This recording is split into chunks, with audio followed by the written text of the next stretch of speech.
우리 예배가 여러 가지로 독특하지만 참 전 세계에서 유일하지 않을까 싶어요. 이번 면에서는. 그죠? 어른 예배 때 아이가 와서 성경 읽는 것도 드문데 우리 영어권이 한국어권이 아닌 영어권 소년이 이 영어를 예배 때 한국어 성경을 읽어준다는 건 정말 전 세계 어디 가서도 보기 드문 장면이 저희가 참 아닐까 싶습니다. 이 아버지가 이렇게 하는 거 아세요? 근데 왜 아버지가 보러 안 오지? 아버지보다 한국말도 잘 읽죠? 그죠? 아버지보다 지금 한국말 더 잘 읽어요. 제 아버지는 이제 한국말 못 하시는 분이니까. 근데 할머니, 할아버지가 케빈이가 이렇게 하는 거 아세요? 성경 읽는 거 보고. 그 빨리 알려드렸어요. 할머니, 할아버지도 와서 케빈 보러 오실 겁니다. 아주 기쁜 일입니다. 자, 제가 지난주에 선교 보고를 좀 했어요. 그죠? 저희가 지난주에 말씀드린 대로 한 3년 반 동안에 10번의 선교를 제가 갔더라고요. 여러 나라를 10번을 갔습니다. 선교를 가면서 좋은 게 여러 가지가 있었지만 아마 가장 저에게 좋았던 것 중에 하나는 기독교에 대한 올바른 이해가 내 안에 생겼다라는 거예요.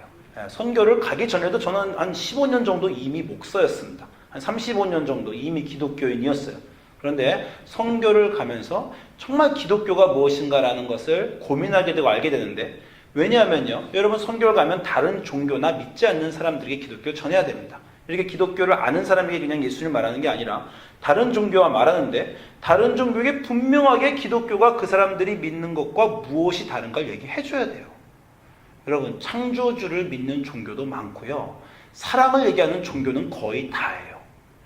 그리고 인도에 가면 삼위일체도 비슷한 게 있고요, 또 아바타로 막 신들이 현신해가지고 막 희생하기도 하고 그럽니다. 정말 우리가 기독교를 말할 때 다른 종교와 이 기독교는 정말 다른 게 뭔가.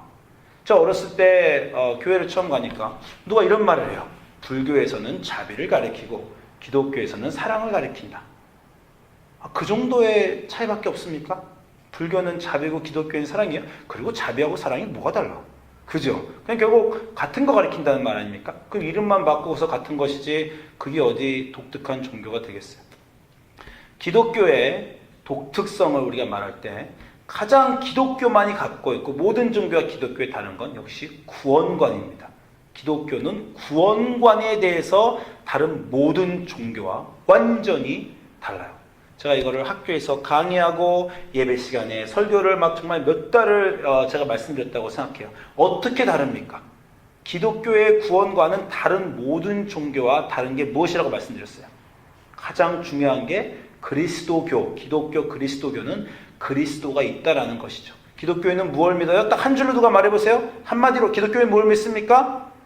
예수는 그리스도라는 걸 믿습니다. 예수는 구원자, 그리스도라는 것을 믿는 게 기독교라는 거예요. 제가 여러 번 말씀드렸지만 다른 종교는 구원을 말할지언정 구원을 해주는 구원자는 없지만 기독교는 내가 구원을 이루는 것이 아니라 구원을 해주는 구원자가 계시다. 이거를 제가 한 20가지 다른 방법으로 여러분에게 여러 가지로 말씀을 드린 줄을 믿습니다. 그래서 구원을 얻을 때 나의 행함으로 얻는 것이 아니라 그분이 해주신 것으로 얻는 거예요. 그래서 기독교는 지난주에 제가 말씀드렸지만 언제 구원을 받는 것도 다르다고 했습니다. 어떻게 달라요? 다른 모든 종교는 언제 구원받습니까? 죽고 나서 구원받는 거예요.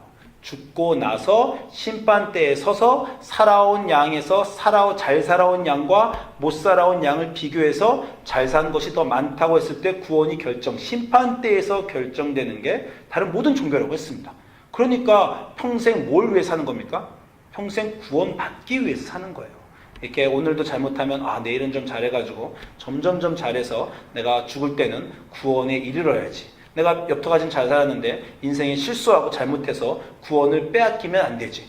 평생 내 구원을 내가 쟁취하기 위해서 열심히 노력하는 게 다른 모든 종교들의 구원관입니다. 거의 대동소이해요. 말이 조금씩 다르더라도. 그러나 기독교는 위대한 질문이 있다고 제가 말씀드렸습니다. 무슨 질문입니까? 구원 받으셨습니까? 기독교만 이 질문을 할 수 있어요. 왜냐하면 다른 종교는요, 구원을 받았는지 지금 어떻게 알아요? 죽은 다음에 심판을 받아야 알죠. 근데 기독교는 예수를 믿는 그 순간에 여러분이 어떻게 살아왔든지 간에 앞으로 어떻게 살든 간에 상관없이 예수를 믿는 그 믿음으로 구원을 받기 때문에 예수를 믿는 그 순간에 여러분이 구원을 받는 것입니다. 그래서 기독교만 이 질문을 할 수 있는 거예요. 여러분 구원 받으셨습니까? 네, 아멘 하셔야죠. 다시 할게요. 네, 여러분 구원 받으셨습니까? 네, 기독교는 이 질문이 굉장히 세요. 예를 들어서 여러분이 지금 고3이에요. 뭐 12학년이에요. 여러분 대학 붙으셨습니까? 얼마나 기분 좋아서 네! 그럴 거 아니에요. 그죠? 네, 여러분 하버드에 가셨습니까? 네! 제가 거기 갔습니다. 이거 얼마나 기분 좋아서 자신 있게 얘기할 거 아닙니까? 여러분 구원 받으셨습니까? 네. 여러분만 그 얘기를 할 수 있어요. 세상에 여러분이 아닌 기독교인이 아닌 대부분은 그 말을 하지 못한다는 거예요. 구원은 여러분이 믿는 그 순간 받는 겁니다. 여러분이 그 위에 어떻게 살아서 받는 게 아니에요. 자, 예수님이 삭개오를 만났어요. 여러분 삭개오 얘기 아시죠? 누가복음 19장 얘기입니다. 삭개오가 뽕나무 위로 올라갔어요. 다 아는 얘기 아닙니까? 근데 삭개오가 예수님이 자기 집에 오자 큰 결심을 했어요. 내가 누구에게 잘못하면 4배나 갚고 내 재산의 절반을 남에게 주겠나이다. 좋습니까? 아직 안 줬죠. 구원이요, 삭개오가 결심한 다음에 다음 20, 30년 동안 그가 잘 그의 결심을 따라서 한 다음에 얻어지는 게 아닙니다. 구원은 언제 이루어져요? 누가복음 19장 9절에 삭개오가 내가 이런 일을 하겠습니다 결단했잖아요. 여러분도 결단은 얼마나 많이 합니까? 새해 매번 결단하잖아요. 결단 지켜요? 못 지키죠. 못 지키는 결단 많이 합니다. 삭개오는 결단만 했어요. 그러나 결단이 했다는 것이 중요한 것은 결단이 중요한 것이 아니에요. 예수님을 믿었다가 중요해요. 예수님을 믿어서 이런 결단이 나온 겁니다. 여러분이 예수님을 믿으면서 저 앞으로 예수님 너무 감사해요. 저를 구원해 주셔서 착하게 살겠습니다. 착하게 사는 게 중요한 게 아닙니다. 결단을 지키는 게 중요한 게 아니라 그 결단을 나오게 한 여러분이 마음속에 예수님을 믿은 그게 중요한 거예요. 삭개오가 예수님을 믿자 예수님 뭐라 그랬습니까? 누가복음 19장 9절에 오늘 구원이 이 집에 이르렀다. 나중에 20년 후에 네가 결단 다 지키면 이르렀다가 아닙니다. 오늘 네가 나를 믿고 인생의 어떤 결단을 한 그 순간 그것이 지켜지든지 말든지 나는 상관하지 않는다. 그러나 오늘 구원이 이 집에 이르렀다. 이런 놀라운 선포를 예수님이 하시는 거예요. 여러분이 성경의 곳곳에 보면 성경의 모든 곳이 이 선포를 하고 있습니다. 오늘 구원이 이 집에 이르렀다. 주 예수를 믿으라. 너와 네 집이 구원을 얻으리라. 주를 믿는 자는 모두 구원을 얻으리라. 주의 이름을 부르는 자는 구원을 얻으리라. 구원을 얻으리라는 조건에 주 예수를 믿는 그날 구원을 받는다라는 놀라운 선언을 기독교가 하고 있습니다. 여러분 이 기쁨이 있으셔야 돼요. 나 구원 받았다. 아무것도 모르고 받았을 수도 있습니다. 저는 중학교 3학년 때, 중학교 2학년 때 세례 받았어요. 말씀드렸지만 교회에 그냥 갔습니다. 기독교인도 아니었어요. 교회에 그냥 갔는데 교회에서 중학교 2학년 때 되니까 이제 나이 먹으니까 세례 받으라고 했어요. 교회에 한 우리 같은 동료들이 제 나이 또래들이 한 15명 있었는데 아무 생각 없이 15명이 나머지 받는다니까 세례 받을래? 다 받아? 그래 나도 받지. 그래갖고 그냥 받았어요. 세례 교육도 얼마나 쉬웠는지 우리 부목사님이 세례 받을래? 그래 예배 들어와라. 그래갖고 그냥 받았어요. 세례 의미도 모르고 아무 뜻도 모르고 그날 세례 받았습니다. 그렇게 4월 달에 세례 받았는데 7월 달에 성령님이 확 오셨어요. 꼭 마치 내가 세례받기를 기다리고 계신 것처럼 성경에 약속하신 것처럼 세례받고 물로 세례받고 성령으로 세례받고 죄사함 받고 구원에 이르는 겁니다. 뭐라 그러십니까? 예수님 다시 오늘 구원이 이 집에 이르렀으니 이 사람 삭개오도 아브라함의 자손이다. 그러면서 예수님이 여기서 자기가 하시는 일이 뭔지 말씀을 하십니다. 뭐라 그래요? 인자가 내가 온 것은 잃어버린 자를 찾아 구원하려 함이다. 이렇게 말씀을 하십니다. 예수님의 사역은 잃어버린 자를 찾아서 구원하신다라는 거예요. 잃어버린 자 딱 하면 여러분 어디 떠오릅니까? 오늘 읽은 누가복음 15장 잃어버린 아들 돌아온 탕자의 비유가 생각이 납니다. 저희가 사실은 2주 전에 그 중앙아시아에 선교 가서 인디아 학생들하고 거기 샌디에고에서 오신 우리 데니엘 킴이라는 목사님이 이 잃어버린 아들에 대한 구절을 좀 얘기를 했어요. 근데 거기서 이제 몇 가지 참 중요한 포인트를 그분이 말했는데, 여러분 아마 다 들어보셨을 거예요. 이 돌아온 탕자의 비유, 여러분 너무나 잘 아시는 비유죠. 둘째 아들이 아버지에게 내 재산을 주소서라고 말했잖아요. 그러고 나서 싸들고 다 가서 다 말아먹었습니다. 보통 사람들은 그 말아먹은 행위가 굉장히 나쁘다고 생각하지만 이 문화적으로 고려해 볼 때 그 아버지에게 요구하는 것이 너무 나쁘다는 거예요. 아버지가 아직 살아있을 때 내 재산을 주소서라고 말하는 건 아버지 오늘 내일 죽을지 모르니 지금 빨리 챙겨주소서.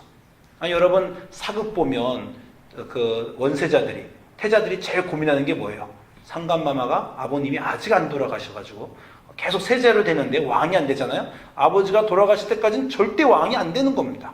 이 아들이 아빠 내 재산 주십시오라는 건 아버지 죽은 사람같이 그냥 지내시오. 이제 내 재산 주세요. 아버지의 그 권위를 무시하는 걸로 아주 잘못한 행위다라는 것입니다. 그래서 아버지의 가슴에 사실은 못을 박은 거예요. 재산만 뺏은 게 아니라 아들이 아버지 아주 업신여김으로 가슴에 못을 박았어요. 제가 이 말 하다가 궁금한 게 있는데, 한국 사람들은 이 말 자주 합니다. 자식이 아버지 가슴에 못을 박았다. 이게 기독교적인 것과 한국계 섞여서 나온 거예요. 예수님 십자가에 못을 박았다와 아버지 가슴에 못을 박았다가 섞여 나온 거예요? 아니면 기독교가 전해지기 전부터 조선시대부터 우리는 아버지 가슴에 못을 박았다 이런 말이 있었습니까? 만약에 그 전부터 있었으면 참 기독교는 한국은 기독교가 받아들여지기 너무 적합한 토양이에요. 그죠? 못 박는 게 얼마나 나쁜 짓인가 아주 조선시대부터 우리는 알고 있었어요. 아버지 가슴에 못을 박았다는 거예요. 근데 이 아버지가 사실은 아들에게 재산만 준 게 아니라 굉장히 그때 아버지 스스로 자기의 권위와 위엄을 떨어뜨린 게, 만약에 아들이 지금같이 아버지 내 재산을 주소서 하면 그 당시에 가부장적인 사회에서 아버지는 뭔 소리야? 뭔 헛소리를 하는 거냐? 이놈 매좀 맞아라! 이렇게 했었어야 된다는 거예요. 근데 아버지가 재산을 줌으로써 주변에 있는 사람들이 그 일을 보고 아이고 저 이 배은망덕한 아들을 그렇게 생각했고, 그 다음에 아들을 저렇게 밖에 못 키우다니 끌끌끌 이렇게까지 생각했고, 그 아들이 달란다고 줘? 에이 저 한마디로 빙신 바보 같은 저 아버지, 그런 사회적인 모욕을 이 아버지가 당했다는 겁니다. 그리고 그 아들이 다 말아먹고 돌아왔어요. 여러분 아들이 돌아올 때 성경이 그 구절이 어떻게 묘사되냐면 아버지가 뛰어갔다 그래요. 성경에 그렇게 안 써 있는데 저는 늘 거기 장면을 읽을 때마다 버선발로 뛰어갔다 이렇게 느껴집니다. 아버지가 뛰어갔다면 보통 버선발로 뛰어가는 겁니다. 근데 또 누가 중요한 말 했어요. 고대 시대 때 아버지는 절대 뛰지 않는답니다. 한국의 양반을 생각해 보세요. 양반은 뛰는 게 아니죠. 상놈이나 뛰는 거고, 양반은 이렇게 뒷짐지고 어슬렁어슬렁 걷는 겁니다. 아버지는 자식과 하인들 앞에서 절대 뛰면 안 된다는 거예요. 근데 이 아버지가 채신도 다 없이 다 뛰어갔다는 거예요. 그래서 둘째 아들로 인해서 참 마음도 상하고 위신도 상하고 명예와 위엄을 다 버리고 가슴에 큰 못을 박힌 그런 아버지다라고 누가 이렇게 해석을 했습니다. 둘째 아들만 그랬습니까? 첫째 아들은 또 어떻게 했어요? 첫째 아들은 돌아오자마자 둘째 아들을 보고 아버지가 파티하는 거 보고 첫째 아들이 바깥에서 화를 냈어요. 이때도 당시 사회라면 아버지가 야 큰아들 둘째 아들 와서 내가 파티하건 말건 네가 뭔 상관이야? 어디다 대고 화를 내? 이따 너 들어와 앉아! 이렇게 해야 된다는 거예요. 그게 당시 가부장적인 사회에서 아버지가 취할 마땅한 태도라는 거예요. 근데 여러분 오늘 구절 보시면 아시겠지만 15장 28절에 둘째 아들이 노하여 즐겨 들어가지를 않고는, 아들이 감히 아버지 앞에서 노할 수도 없습니다. 옛날 시대는 노에서 둘째 아들이 뻗당기니까 아버지가 나갔어요. 첫째 아들이 그러니까 아버지가 나가서, 한국말로는 권한대 이렇게 말했는데요. 영어 보면 프리드라고 되어 있습니다. 이게 무슨 뜻이에요? 빌었다는 거예요. 첫째 아들에게 나가서 빌고 간청해서 얘야 좀 들어가자. 아버지가 또 자기의 명예와 위신을 거기다 다 버린 겁니다. 거기다 첫째 아들이 이렇게 말합니다. 아버지께 대답하다가 가야 돼. 내가 여러 해를 아버지를 섬겨 명을 어김이 없거늘 이것도 한국말 번역이 좀 약해요. 아버지를 섬겼다라고 영어 번역을 여기서 보시면 I have been slaving for you. 내가 아버지를 노예처럼 섬겼습니다. 여러 해를. 그렇게 말하는 거예요. 아니 자식이 아버지와 같이 잘 있는 건 좋은데 여러분 자식이 여러분과 잘 지내는데 나중에 가서 내가 아버지 집에서 노예처럼 살았습니다. 아니 그러면 아버지의 마음이 얼마나 망가지겠어요. 그것도 아버지 가슴에 큰 대못을 박는 거 아닙니까? 야 그동안 내가 이 아들을 어떻게 키웠는데 자기가 내 집에서 노예처럼 컸다고 그렇게 하나 내가 준 사랑을 아무것도 모르는구나. 이거 한국에서 아이들이 그렇게 하는 겁니다. 엄마가 나한테 해준 게 뭐 있다 그래? 아버지가 날 뭐 사랑해? 이런 대답하고 똑같은 겁니다. 아버지의 사랑을 전혀 느끼지 못한다. 그런 얘기를 첫째 아들이 한 거예요. 그래서 그 데니엘 목사님이 한 말 중에 제가 참 감동 깊은 말이 있는데 이런 말 하셨어요.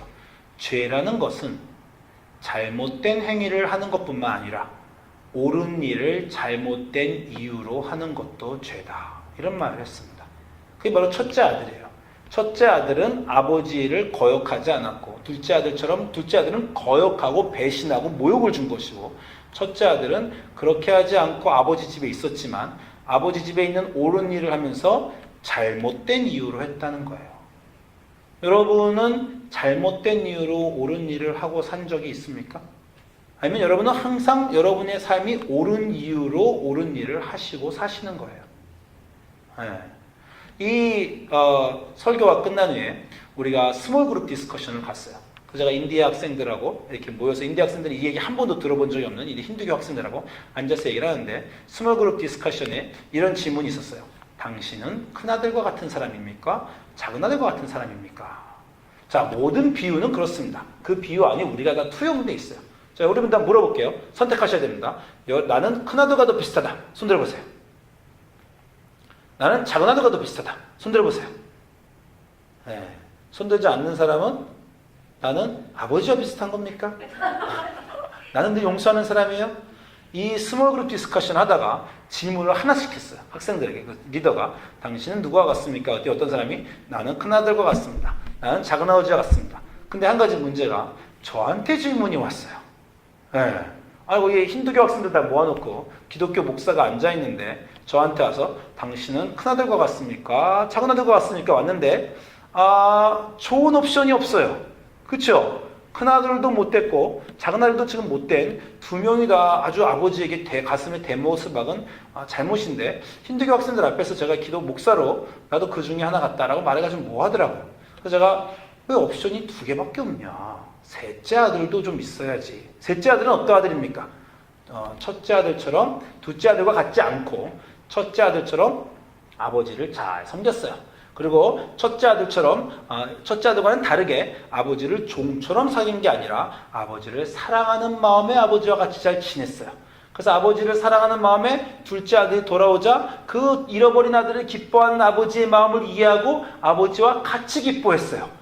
그 아들이 지금 여기 없는 거예요. 그렇잖아요. 여기가 첫째 아들, 둘째 아들, 셋째 아들 얘기가 있었는데 셋째 아들 얘기가 없잖아요. 그래서 제가 여기 왜 첫째, 둘째 아들밖에 없냐. 셋째 아들의 옵션도 내게 좀 다오. 이렇게 제가 말을 했습니다. 셋째 아들 옵션이 있으면 제가 그래서 나는 목사니까 셋째 아들과 좀 비슷하지 않을까. 이렇게 제가 이제 약간 얘기를 하려고 했어요. 제가 셋째 아들은 왜 없냐. 그랬더니 힌두교 학생이 곧바로 얘기했어요. 셋째 아들은 없으니까요. 이렇게 얘기했습니다. 무슨 말입니까? 셋째 아들은 존재하지 않습니다. 제가 이거를 불교 학생들을 놓고도 물어봤어요. 곧바로 나오더라고요. 셋째 아들은 없습니다. 여러분에게 물어보면 여러분은 뭐라고 하시겠어요? 우리 중에 셋째 아들이 있습니까? 인간 중에 셋째 아들이 있어요? 우리는 조금 잘하는 모양을 가지고 있어요. 그러나 우리 마음속에 언제나 질투할 준비가 돼 있고 분노할 준비가 돼 있고 불평할 준비가 돼 있죠. 여러분이 지금 불평하지 않고 질투하지 않고 화내지 않고 있으면 지금 인생이 나름대로 그것을 할 이유가 없는 사람들이야. 그렇게 좀 가는 겁니다. 그렇지만 늘 그렇게 사시지 않으세요? 나 건드려봐. 내가 터진다. 나 찔러봐. 나 가만히 있지 않는다. 아니 여러분 그렇게 생각하지 않으세요? 인생이 나에게 쓴맛을 줄 때 왜 내가 그것에 대해서 불평하지 않을 수 있는가? 여러분 한국말로 사촌이 땅을 사면 배가 아프단 말이 있습니다. 이 사촌이란 말이 되게 중요해요. 임금님이 땅을 사면 배가 아프지 않은데 사촌이 사면 배가 아파요. 왜 그렇습니까? 사촌이라는 건 나와 비슷한 사람이라는 거예요. 내 레벨, 나와 DNA도 비슷하고 할아버지 때부터 나하고 성정도 비슷해. 대동소이한 그 애가 왜 나는 인생에서 좋은 일이 안 생기는데 쟤한테는 좋은 일이 생기나? 여러분 인생이 쓰고 괴롭고 힘든데 여러분과 비슷한 어떤 사람이 아니 여러분보다 여러분이 못하다고 생각한 사람이 아니면 여러분이 생각하기에 나보다 더 비열하고 못됐다고 생각하는 사람이 인생의 승승장구를 달리고 있을 때 화가 나지 않겠어요? 인생에 그런 일이 생겼다는 건 하나님이 그런 일을 허락하셨다는 거예요. 내가 경멸하고 멸시하고 못났다고 생각하는 정말 나는 그 사람보다 훨씬 더 열심히 살려고 생각하고 노력하고 사는데 그 사람 인생은 잘 풀리고 하나님이 그 사람한테는 복을 쏟아부어주는 것 같고 나는 인생이 너무 어려워. 그때 불평하지 않는 사람이 있습니까? 아 하나님 왜 이러세요? 왜 나는 인생이 이런데 어떻게 쟤는 저렇게 잘 풀립니까? 아 저 맨날 뒤로 돈 대고 줄 잘 서갖고 잘 되는 저 나쁜 놈 욕하지 않을 자신이 있습니까? 그 사람은 하나님의 아들이니까 나는 버티겠다 이럴 수 있는 분이 있어요? 제가 얼마 전에 이 아이스크림 얘기를 제가 해드렸습니까? 저희 집에서 있었던 이 아이스크림 얘기를 제가 아이스크림을 집에 사놨어요. 그랬더니 저희 둘째 아들이 셋째 아들이 하나밖에 없어요. 막내 아들이 아이스크림을 몽땅 가져다가 먹고 있었어요. 둘째 딸은 14살이고 막내 아들은 9살입니다. 9살짜리 아들이 아이스크림 먹고 있었더니 둘째 딸이 지나가다가 야, 쟤 이제 아이스크림 같이 먹자. 딱 그랬어요. 둘째 아들이 몸을 틀었어요. 나 혼자 먹을래. 그랬습니다. 그러니까 둘째 딸이 화가 나서 곧바로 야, 아빠 같이 샀는데 같이 먹어야지. 그랬더니 나 혼자 먹을래. 딱 이러는 거예요. 근데 둘째 딸이 제가 거기 앉아있었거든요. 내 눈을 딱 보더니 아빠 봤지? 화 안 내죠? 제가 야, 누나랑 같이 좀 나눠 먹어야지. 근데 셋째 아들, 막내 아들이 뭐라 그래요? 누나도 지난번에 안 나눠 먹었어. 딱 이러는 거예요. 자기는 이유가 있다는 겁니다. 복수해야 된다는 거죠. 누나도 안 나눠 먹었으니까 나도 안 주겠다는 거예요. 근데 둘째가 소리를 콱 쳤습니다. 좋아, 나도 이제 앞으로 너랑 절대 안 나눠 먹는다. 딱 이렇게 딱 말하면서 또 제 눈을 딱 보더니 아빠가 증인이야. 제가 안 나눠 먹었지. 그러니까 나도 이제 안 나눠 먹는다. 나 말했다. 다음에 나보고 나눠 먹으라 그러지 마. 딱 이러는 거예요. 여러분이 저라면 어떻게 하셨겠어요? 저 굉장히 당황했습니다. 둘째 딸이 저를 또 보면서 나 절대 앞으로 안 나눠 먹을 테니까 나눠 먹으라 그러지 마. 제대로 안 나눠 먹었으니까 나도 안 나눠 먹는다. 말했는데 제가 끝까지 그랬어. 이랬어요. 첫째 아들, 막내 아들 보고 나눠 먹으라고 하니 막내 아들은 누나가 이미 안 먹어서 안 먹겠다고 하고 둘째 딸은 철저한 자기 논리가 있어서 제가 안 나눠 먹었으니 나도 이제 나눠 먹을 권리가 없다. 근데 제가 인생이 그걸 원하겠어요? 앞으로 40년, 50년 내가 보면서 둘째 딸이 음식을 먹을 때마다 막내 아들이 누나 같이 먹자, 얘가 안 나눠 먹으려고 지난번에 안 나눠 먹었으니까 안 주지 이런 걸 제가 보면서 살 수 있겠어요? 열받죠? 매니 씨 누구 편을 들어야 됩니까? This time, JJ win. This time JJ win? Last time, just win one. 그래서 나 어떡하라고? Yeah, so next time start over. 넥스트 타임, 그게 안 된다니까. 넥스트 타임 더 싸운다니까. 나 아버지, 내가, 둘이 딱 그러는데 제가 어떻게 했겠어요? 제가 이렇게 종이를, 신문을 좀 보고 있다가, 그래! 마음대로 해! 그러면서 그냥 가버렸어요, 제가. 네. 이게 사실은 굉장히 좋은 반응을 한 거라고 저는 생각했습니다. 네. 왜냐하면, 나의 의도를 보였어. 나는 그 상황에 만족하지 않다라는, 너희들은 서로 옳다. 왜냐면 한 명은 안 나눠줬으니까 안 나눠 먹겠다. 한 명은 너도 안 나눠줬으니까 다시 안 나눠 먹겠다. 이렇게 자기 논리를 피고 있는데 그 자리에 대고 아버지는 자기 의도를 나타냈어요. 뭡니까? 나는 너희 둘 다 하는 일이 마땅치 않다. 화가 난다. 내가 원하는 것은 그게 아닌데 너희들은 왜 그렇게 사느냐? 라고 나름대로 확 집어던지고 갔어요. 나름대로 침묵이 좀 흘렀겠죠. 자기들도 약간 생각을 했을까요? 네, 했기를 되게 바랍니다. 아무도 자식들은 아버지 속을 몰라요. 그죠? 지들 간에 자기들이 누가 맞는지 틀리는지만 관심이 있습니다. 우린 다릅니까? 우리가 누구랑 싸울 때 거기서 한 걸음이라도 더 나갔겠어요? 내가 내 이웃과 싸울 때, 내 학교와 또는 내 직장과 싸울 때 내가 내 아들보다 낫겠어요? 그 상황에서? 내 딸보다 내가 낫겠어요? 여러분이 그거 낫습니까?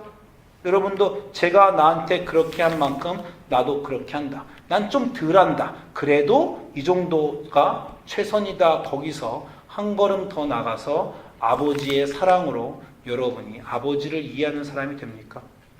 셋째 아들은 없다는 거예요. 그게 성경이 얘기하는 겁니다. 여러분이 구원을 받은 이유가 첫째 아들도 아니고 둘째 아들도 아니고 여러분은 착한 기독교인, 예수님 잘 믿는 기독교인, 여러분 나름대로 좀 착한 셋째 아들과 비슷한 사람이라 구원을 얻은 게 아닙니다. 여러분 첫째 아들과 둘째 아들에서 한 걸음도 못 나가죠. 아버지를 못 박는 사람에서 우리는 한 걸음도 못 나가죠. 근데도 그 아버지는 첫째 아들도 바깥에 나가서 달래주고 얼르고 둘째 아들도 용서하고 그 와중에 자기는 가슴에 대못이 박히고 명예가 손상되고 창피를 당해도 그 아버지는 그 일을 하신다라는 것입니다. 여러분이 이 구절을 한 가지 이해하실 때 이 구절을 예수님이 왜 얘기했나라는 것에 대해서 보시면 이 구절을 잃어버린 자의 비유를 얘기할 때요.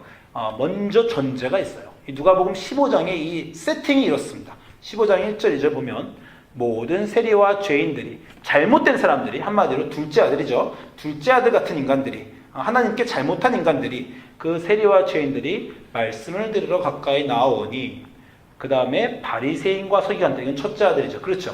착하고 하나님 법을 열심히 지키려고 그러는 아버지와 같이 있는 그런 사람입니다.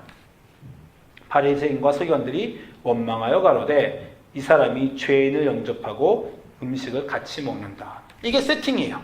이게 세팅이니까 이 바리새인들을 상대로 예수님이 잃어버린 양의 비유도 얘기하고 잃어버린 동전의 비유도 얘기하고 잃어버린 아들의 비유도 이 15장에서 얘기하는 겁니다. 잃어버린 아들의 비유를 얘기하면서 하나님이 그 사랑으로 아들을 받아주는 것에 대해서 모든 사람을 받아주는 것에 대해서 잘못된 것이 아니고 그 아버지의 사랑을 너희도 알고 세리도 알고 다 같이 알면 좋겠다라고 말씀을 하셨어요.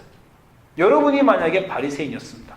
여러분은 이 비유를 들으면 설득당했겠어요? 그 비유를 들으니 내가 첫째 아들이군요. 참 아버지의 사랑을 제가 이해 못했습니다. 그리고 여러분 설득당했겠어요? 안 당했을 가능성이 꽤 있습니다. 왜냐하면요. 이 비유는 좀 전에 말씀하신 대로 비유 안에서도 아버지 행동은 참 말이 안 돼요. 그럼에도 불구하고 한 가지 아버지의 행동이 말이 된다라고 생각했을 때는 한 가지 이유밖에 없죠. 아버지니까. 그 창피함도 무릅쓰고 그 모욕도 무릅쓰고 그 상처도 무릅쓰고 아버지니까 둘째 아들과 첫째 아들을 감싸줬나 보다. 그렇게 이해할 수 있어요. 근데 이 사람들은 뭐라 그래요? 내가 하나님이 저 죄인과 세리의 아버지입니까? 내가 세리와 죄인의 형제입니까? 이것에 대한 이해가 아직 바리새인과 서기관은 없습니다. 그러니까 이 비유가 자기에게 오지 않을 수도 있어요. 여러분에게 이 비유가 오지 않는다면 그 이유 때문이죠. 여러분에게 잘못하고 있는 지금 그 어떤 누군가가 여러분 주변에서 정말 가당치도 않게 인생에서 복을 누리고 있는 부정한 것 같은 부당한 것 같은 그 사람에게 대해서 여러분이 배가 아프고 화가 나는 이유는 뭡니까? 그 사람이 형제로 자매로 안 느껴져서 그런 거예요. 또는 하나님이 내 아버지로 안 느껴지고 하나님이 그들의 아버지로 안 느껴져서 그런 겁니다. 그러면 우리도 바리새인과 서기관과 거기에 머물러 있는 거예요. 그리고 사실은 구약은 그게 맞습니다. 그리고 전 세계에 돌아가는 법칙이 그게 맞아요. 우리가 기독교인으로 형제자매라고 하지만 어디 실제 형제자매입니까? 진짜 내 형제고 진짜 내 자매면 좀 더 잘해줬겠죠. 그런데 그 사람들이 아니라 우리가 그렇게 안 해주는 겁니다. 거기서 예수님이 등장을 해야 돼요. 예수님 뭐라고 하셨어요? 인자가 온 것은 잃어버린 자를 찾으러 왔다. 잃어버린 자를 찾았다는 건 어떤 겁니까? 잃어버렸다는 건 우리가 모두 하나님의 자녀였다가 잃어버림을 당해서 죄의 종이 되었다는 거예요. 죄의 종이 되어서 하나님과의 관계가 끊어져서 우리는 하나님을 아버지라고 부르지 않고 우리는 하나님의 자녀인 줄 모르고 살았어요.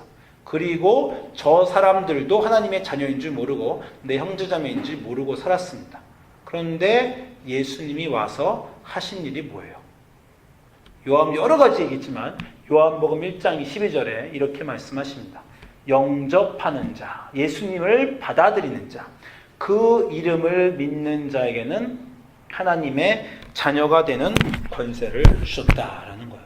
여러분이 예수님이 오셔서 여러분을 하나님의 자녀로 만들어주고 다른 사람을 자녀로 만들어주었다는 겁니다. 이게 얼마나 큰지 여러분이 잘 모르시는 것 같아요. 제가 미국에 나왔다가 한국으로 들어갔어요. 한국으로 4년 있다가 들어갔는데 우리 고모부하고 고모가 같이 밥을 먹잖아요. 근데 지금은 돌아가셨는데 우리 고모부가 한국에서 좀 높은 분이었어요. 어디 무슨 토지공사인가 무슨 공사의 사장이었습니다. 예, 그래서 밥을 먹으러 갔는데 그때 막 비도 오고 늦어가지고 제가 30분을 늦게 갔어요. 밥 먹는데 30분 딱 늦게 갔더니 고모가 얼굴이 완전히 찌그러져가지고 야, 너 사람들이 네 고모부 만나면 어떻게 되는 줄 알아? 네 고모부 만나려면 2주 전에 약속을 잡아야 되고 와서 30분 전에 앉아있어.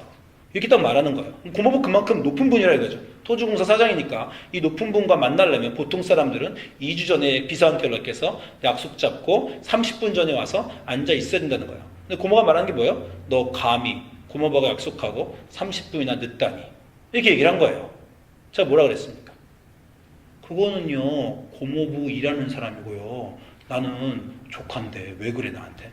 고모부가 나를 키우고 키우진 않았지만 어렸을 때 만나면 안아주고 예뻐해주고 그거는 고모부 직장 밑에 있는 사람들한테 적용되는 룰이고 나는 조카인데 난 달라야지. 미국에서 4년 만에 조카가 왔는데 조카가 30분 늦었다고 그 조카한테 화내요? 결국 내가 한국인 놈이 속낸다고 내가 화를 이렇게 확 냈어요.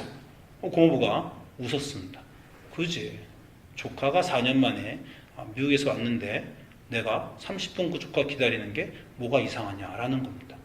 그게 가족관계와 다른 관계의 차이예요. 이 세상의 모든 관계는 두 가지 관계밖에 없어요. 가족관계든지 그렇지 않은 관계든지. 그렇지 않은 관계는 기브 앤 테이크의 관계고 컨트랙의 계약의 관계고 그 사람이 한 만큼 받는 관계입니다. 가족관계는 뭐예요? 그냥 다 넘어가 주는, 그냥 다 받아주는, 그게 가족관계입니다. 아버지가 첫째 아들, 둘째 아들 다 용서해 준 거.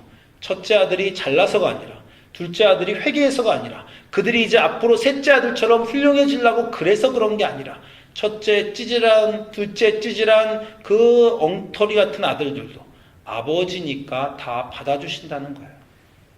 여러분이 지금 갖고 있는 구원 받았습니까? 라고 하는 그 구원이 뭔지 아시겠습니까? 하나님의 딸과 아들이 됐다는 거예요. 그래서 여러분에게는 다른 룰이 적용된다는 거예요. 잘못해도 받아준다는 겁니다. 잘하면 잘했다고 하시고 잘못하면 못했다고 하시면서도 계속 끝없이 무조건 받아주신다는 거예요. 아버지의 가슴에 대못을 박아도 아버지를 창피하게 해도 받아주신다는 거예요. 그게 구원의 기쁨입니다. 이 오늘 얘기의 결론은 뭐예요? 오늘 얘기의 결론은 계속해서 반복되는 얘기, 야 아들이 돌아왔다. 살찐 송아지를 잡으라. 먹고 즐기자. 내 아들은 죽었다가 다시 살아났으며 내가 잃었다가 다시 얻었노라. 저희가 즐거워했다. 막 큰아들한테도 네 동생이 죽었다가 살았으며 잃었다가 얻었기로 우리가 즐거워하고 기뻐하는 것이 마땅하다. 왜 인상을 찌푸리고 사십니까? 왜 걱정을 가지고 사십니까? 왜 인생을 우울하다 생각하고 사십니까? 기뻐하고 즐거워하는 것이 마땅한 것이 인생이라는 거예요. 그게 여러분이 구원을 받으셨습니까? 네, 구원 받았습니다의 증표예요. 나는 구원을 받아버렸네.